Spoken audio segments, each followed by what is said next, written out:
அதனால இது வந்து ரொம்ப வருஷமா போயிட்டுருக்கு இந்த இந்த கேள்வி. திருவண்ணாமலை கிரிவலத்தில் போகிறவங்க அங்கே வந்து வாங்கி சாப்பிட்டு போடுற குப்பைகள் வந்து இல்லை டன் கணக்கில் குவிஞ்சிருது அப்படிங்கிறது. இதுக்கு வந்து மக்கள் என்ன செய்யணும் அப்படின்னா, சிலர் எனக்கு காமெடியாக பதில் சொன்னாங்க, அதுக்கு போகாமல் இருக்கணும் அப்படின்னு சொல்லிட்டு.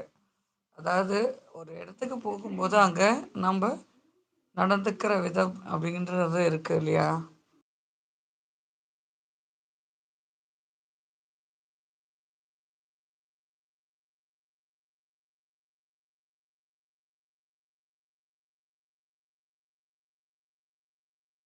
அதாவது பனிஷ்மெண்ட் அவங்களுக்கெல்லாம் வந்து தண்டனை கொடுக்கணும் அப்படின்னா, அதாவது அபராதம் 1000 ரூபாய் 2000 ரூபான்னு அபராதம் போடலாம்.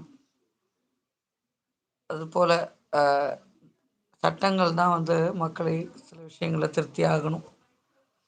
சாதாரணமாக சொன்னாக்கா வந்து மக்கள் அதை அக்செப்ட் பண்ணிக்கிற இதில் இல்லை. அதனால்